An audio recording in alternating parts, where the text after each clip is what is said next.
ও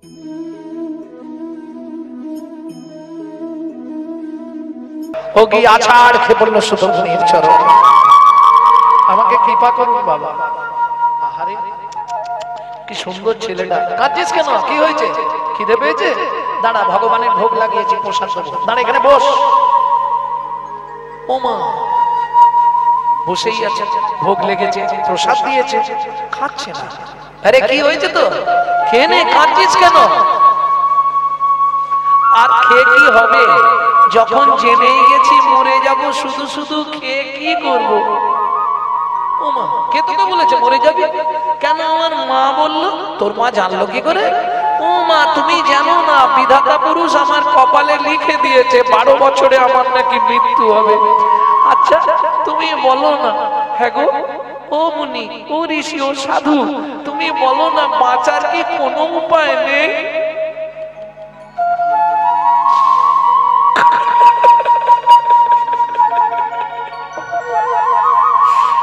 কি করলে আমি বেঁচে থাকবো তুমি বলো না? আমার মায়ের যে আমি ছাড়া কেউ নেই গো।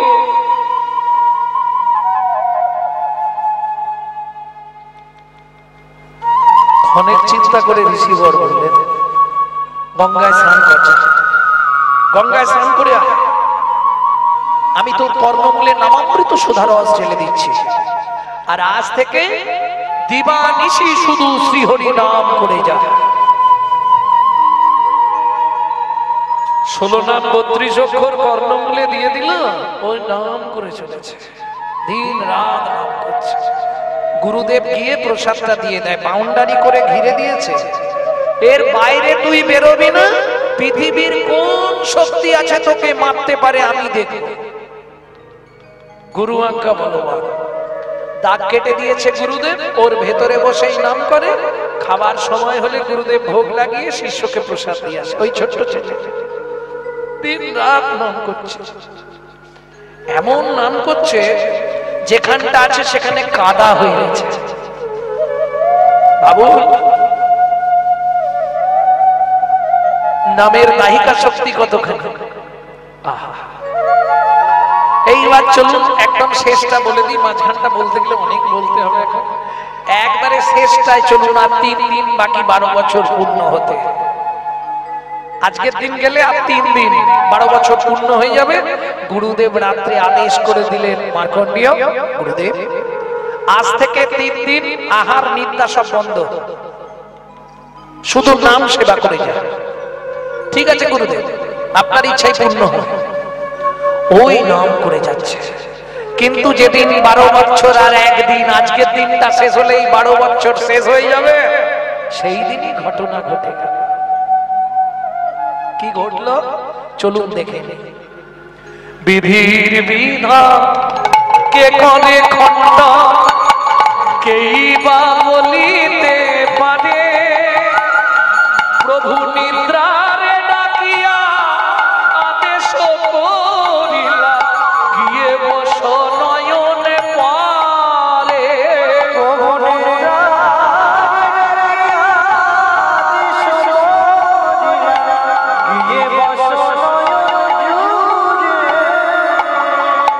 যাও, চলে যাও, ওর নয়ন বন্ধ করে দাও। গভীর রাত্রি, রাতটা কাটাতে পারলেই তো হয়ে গেল, সকাল হলেই শেষ, 12 বছর পূর্ণ হয়ে গেল। হরি বল, হরি বল, চোখ আর খুলতে পারছে না।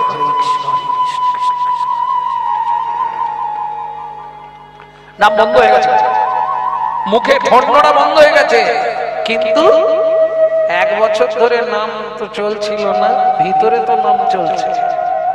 ওপরে বন্ধ হয়ে গেছে। দেখবেন সাধু যোগী মহাত্মারা ঘুমিয়ে গেলেও তাদের নাম কিন্তু ভেতরে চলে, এর বহু প্রমাণ আছে। ঠাকুর নামাচার্য হরিদাস ঠাকুর,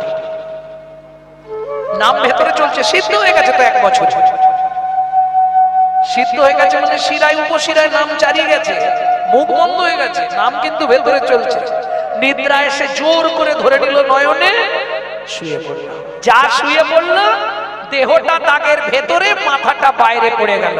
শুরু হয়ে গেল ওপর থেকে কড়কড় কড়াত গুড়গুড় গুলো।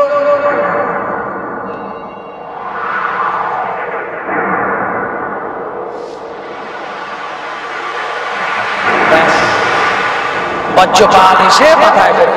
গুরুদেব! সেখান থেকে শ্রুতমুনি চিৎকার করে উঠল। তিনি সারা রাত ঘুমায়নি, শ্রীহরি ধ্যানস্থ ছিলেন। চিৎকার করে উঠল, মার্কণ্ডেয় ভয় পাস না বাবা, আমি আছি।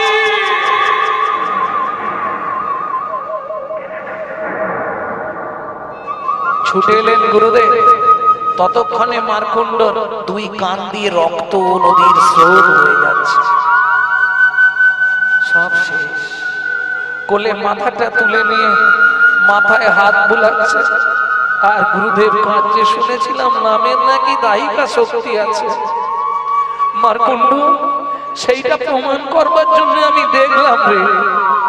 চিৎকার করে কোলের মধ্যে কেঁদে উঠল মার্কণ্ড, আমি মরি নাই, মরি নাই, আমি মরি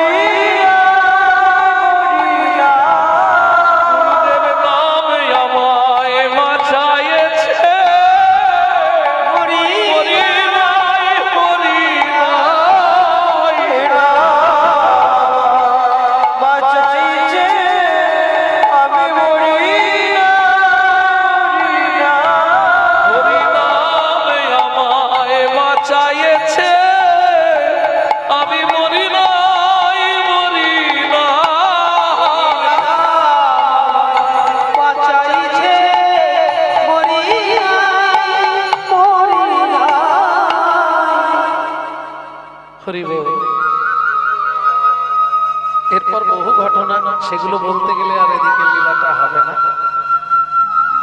যাই হোক, গুরুদেব নামের দায়িকা শক্তি আছে। কি করলেন, কি হয়েছে শুনুন তাহলে। যখন নাম করছিল বজ্রপাত কিন্তু পড়েছে। বিধিলিপি হয় কোন কালিতে জানেন? বিধিলিপি হয় কোন কালিতে? লাল কালিতে। এক পাশে মুখ করে শুয়েছে, ঘুম এসে গেছে, বিধিলিপি হয় লাল কালিতে। হরি বল। কান দিয়ে রক্তটা বেরিয়ে কপালে এসছে। নিতাই গৌর হরি বল। 12 বছরের পাশে একটা শূন্য বসে গেছে। 100, শুধু 120 নয়, এই মার্কণ্ডীয় মুনি বেঁচে ছিল 1200 বছর। তিনি প্রমাণ করে গেলেন যে হরিনামের কতখানি দাহিকা শক্তি আছে।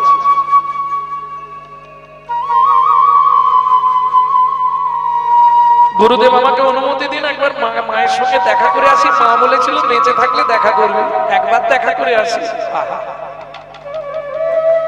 মায়ের সঙ্গে দেখা করতে গেছে, মা তো চিনতে পারছে না। কেন? সন্তানের জন্য কেঁদে কেঁদে মায়ের চোখ দুটো অন্ধ হয়ে গেছে। গিয়ে মার্কণ্ড বলছে, মা গো আমি মরি নাই, এখনো বেঁচে আছি, তুমি একবার দেখে নাও। মা বলে, খোকা আমি তো আর চোখে দেখতে পাই। মার্কণ্ড বলে, চিন্তা করো না মা, ওই যে সামনেই বসে আছে তুলসী দেবী, ও সাক্ষী ছিল যেদিন এটা হয়। ওই তুলসী তলার মাটি তুমি নাম করতে করতে চোখে বুলি দিচ্ছি আমি, দাঁড়া। 3 বার নাম করি, মৃত্তিকা ঘষিল, দেবী দেখিতে পাইল, বলি হরি নামের মহিমা, হরি নামের মহিমা, হরি নামের মহিমা। বোঝে বা ভজে সেই তো বোঝে হরি নামের মহিমা, ভজে নাই সে বোঝে নাই।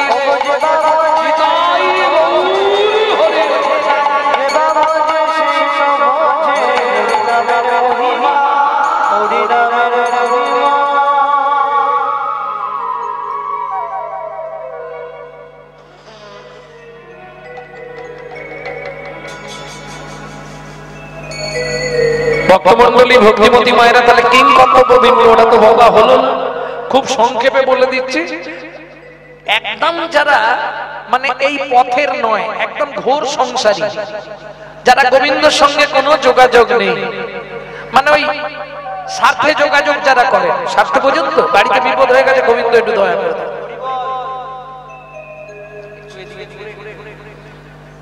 ভক্তমন্ডলী, ভক্তিমতী মায়েরা, তাদের উদ্দেশ্যে বলছি, 24 ঘন্টায় অন্তত 16 বার ডাকতে হবে। সম্ভব? রান্না করা, বাসন মাজা, কত কাজ। বাদ দিয়ে দিন 10 বার হবে, তাও আচ্ছা 6 বার হবে। দেখো হরিবাসরের সামনে বসে বলছো, না পালন করলেই মহাপাপ হয়ে যাবে। 6 বার হবে মায়েরা? হবে? 6 বার সারাদিনে ভগবানকে ডাকা যাবে? সময় হবে? ওসব ঘাড় নাড়া পাটি, জীবনে ডাকবে না। বলে একমাত্র একটাই হবে, সেটা হচ্ছে 3 টাইম ওষুধ খেতে হয়, ভগবানকে ডেকে দেবে। কোনো চাপ নেই, আমি যেভাবে ডাকতে বলবো কোনো চাপ নেই। কিন্তু আপনাকে কাপড় ছাড়তে হবে না, ভালো করে বসতে হবে না। এটা একদম কি বলছি, যারা এই পথের নয় তাদের জন্য। যারা পথের তাদের কথা বাদ দিয়ে দিন, তাদেরকে বলার ক্ষমতা আমার নেই, উপদেশ করা। তাদেরকে উপদেশ তাদের গুরুদেব করবে। ভক্তমন্ডলী, ভক্তিমতী মায়েরা, তবে যারা আচারী তারাও এটা করতে পারেন। এটা একটা লাভ আছে, বেঁচে থাকতে গেলে এটার ভীষণ প্রয়োজন। কিরকম? কখন শুরু করবেন আগে ভালো করে বুঝে নিন। যারা বাড়িতে ঠাকুরের পুজো করে 3টে পাপ কাজ করবেন না। 3টে পাপ কাজে যারা লিপ্ত থাকবেন তাকে 7 জন্ম অত্রি পত্রবন নরক যন্ত্রণা ভোগ করতে হবে। কি কি 3টে পাপ কাজ একটু শুনে নিন। কোন সময় কোন কুড়ি ফুল তুলে ভগবানকে দেবেন না। কেমন? কোন সময় কোন ফুটে ঝরে যাওয়া বাসি 3-4 দিনের বাসি ফুল ভগবানকে দেবেন না। 3 নম্বর, সকালে হাঁটতে যাবার নাম করে কারো গাছের ফুল চুরি করে এনে ভগবানকে দেবেন না।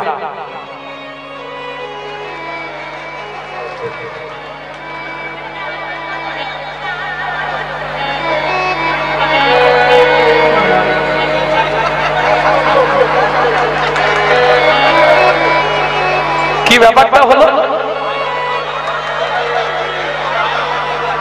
মানে কি এরকম চলে দিকে নাকি? এই রে, বলে তো বিপদ হয়ে গেছে। এটা করবেন না। করলে হয়তো আপনি করছেন, লাভ কিছু হচ্ছে না আপনার, বরঞ্চ লস হচ্ছে। কোন ব্যক্তি ফুল চুরি করে ভগবানকে দিলে ভগবান গ্রহণ করে? খাঞ্জা, মুকা, আন্ধা আর দরিদ্র। এই 4 জন যদি দেয় ভগবান মেনে নেবে। খাঞ্জা মানে খোড়া, বোবা, মুখ, অন্ধ আর যে খুব দরিদ্র, সে যদি কারো কাছ থেকে 2টো ফুল তুলে ভগবানকে দিয়ে দেয় ভগবান নেবে। কিন্তু তোমার সব থেকেও তুমি অন্য লোকের কাছ থেকে ফুল চুরি করে দেবে, তোমার এটা বুদ্ধি নেই যে তার অ্যাকাউন্টেই সব জমা হবে, আমার কাজ করলে কিচ্ছু হবে। এবং বিনিময় তোমাকে কি সাজা পেতে হবে? 7 জন্ম অত্রি কৃমিন্দম নরক যন্ত্রণা ভোগ করতে হবে। এটা কোথায় পাবেন? কৃমিন্দম নরকের ব্যাখ্যাটা ভাগবতের 5ম স্কন্ধে নরক বর্ণনায় আছে। আর এই পাপের জন্য এই শাস্তি, এটা কোথায় পাবেন? ব্রহ্ম সংহিতা। ভক্তমন্ডলী, ভক্তিমতী মায়েরা, তাহলে মিলে গেল। এইবার চলুন ভগবানকে কখন ডাকবেন? যখন থাকবে যৌবন তখন করো গোবিন্দ ভজন। এই যে সামনে কুড়িগুলো ফুটেছে, এগুলো এখন ভগবানের সেবায় লাগবে না।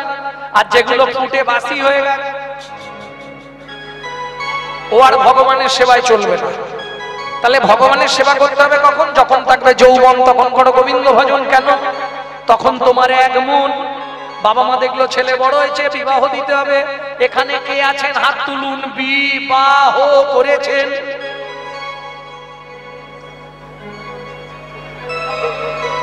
চম্পার মায়ের হাসি দেখে, হেসে শুয়ে পড়তেছে। আমি কি খারাপ বলেছি? কারা কারা বিবাহ করেছেন? বিয়ে তো সবাই করেছেন জানেন। আচ্ছা, বিয়ে আর বিবাহ তফাৎটা বোঝেন তো? যাহাকে বিশেষ ভাবে বহন করা হয়, আপনি বিয়ে করার আগে কি গোবিন্দ মন্দির করেছেন? স্ত্রীকে এনে গোবিন্দ সেবার দায়িত্ব দিয়েছেন? তাহলে বলবেন বিশেষ ভাবে বহন করেছি। বিবাহ ও খুঁজে পাওয়া মুশকিল, তাই না? কোটিতে কোটি কো কয়। যারা বিয়ে করার আগে গোবিন্দ মন্দির, গোবিন্দ প্রতিষ্ঠা করে স্ত্রীকে এনে গোবিন্দ সেবার দায়িত্ব দিয়ে দেয়, এটাকে বলে বিবাহ করা, বিশেষ ভাবে বহন করা। বোঝা গেল? প্রেম সে বলো চৈতন্য মহাপ্রভু কি।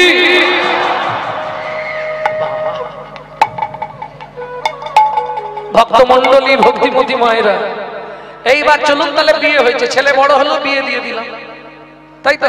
1 মণ সমান 40 কেজি ছিল ছেলে, এবার হাফ হয়ে গেল। রইল কত? 20। যেদিন থেকে বিয়ে করলি শুরু হলো সুরসুরি, শুধু নিয়ায় নিয়ায়। হ্যাঁ, সংসার করা মানে গান্ধীজি ধরতে বেরোতে, নালে চলবে না। অবশ্যই। কেন? আরে যেদিন বিয়ে করতে গেছিলে সেদিন টুপুর পরেছিলেন, টুপুরের ওপর ঝাঁটকাটি, ওটা সিম্বল দেয়া ছিল সেদিন। টুপুরের টপ লেভেলে ঝাঁটকাটি লাগানো থাকে না, কিসের সিম্বল? যেদিন থেকে বিয়ে করলি কপালে একটা তুলে না দিতে পারলি ওটা মাথায় পড়ে যাবে। সিম্বলটা বুঝতে হবে। তাহলে যাই হোক, ছেলের হাতে আছে কত? 20। এইবার প্রশ্ন হবে বিয়ে করলে কেন?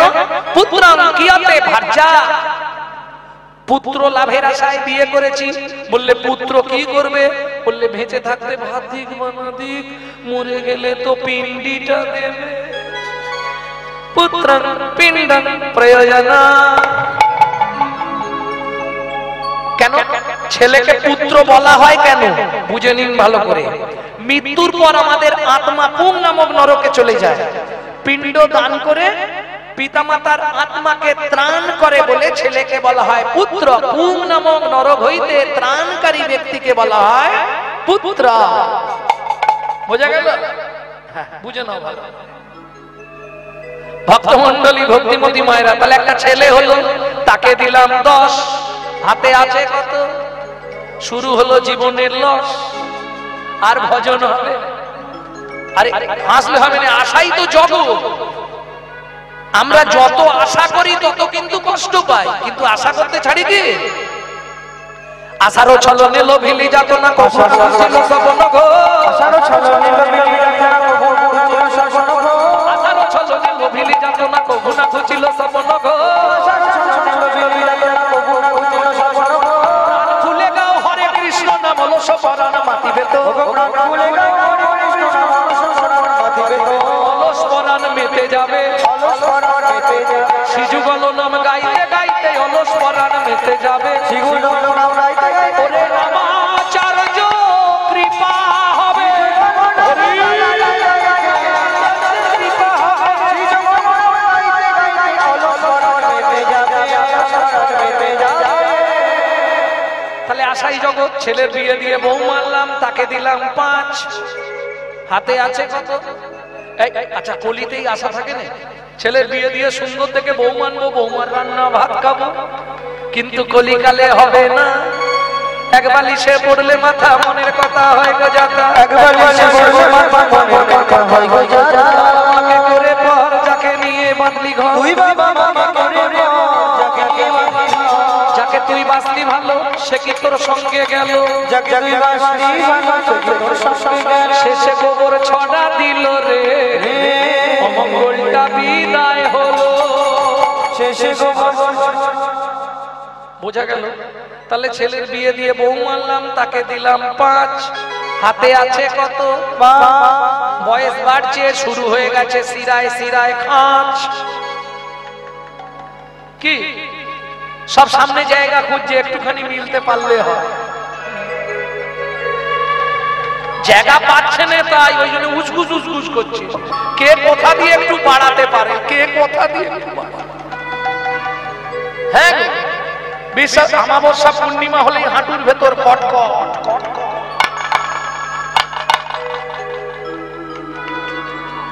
এইবার একটা নাতনি হয়েছে, ও ঠাকুমা ও ঠাকুমা, তাকে দিলাম 3, হাতে রইল কত?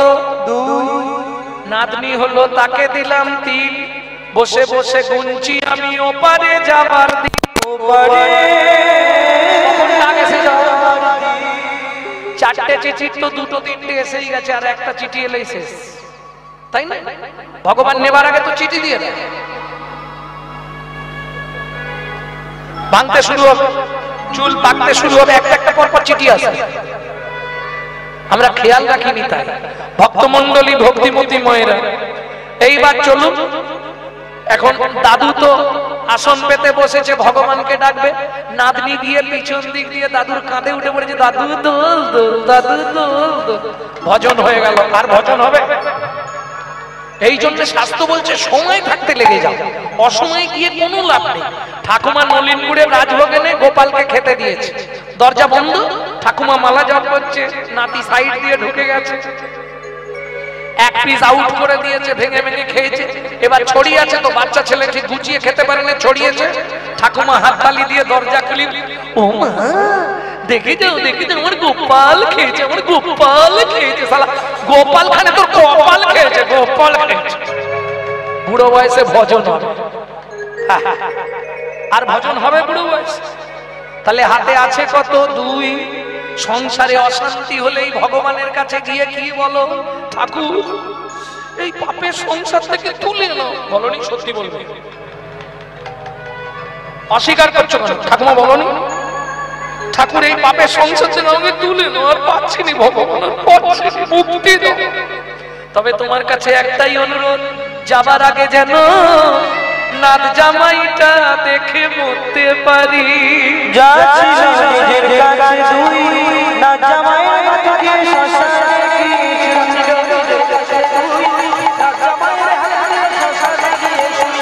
ভজন সাধন হলো না রে, ভজন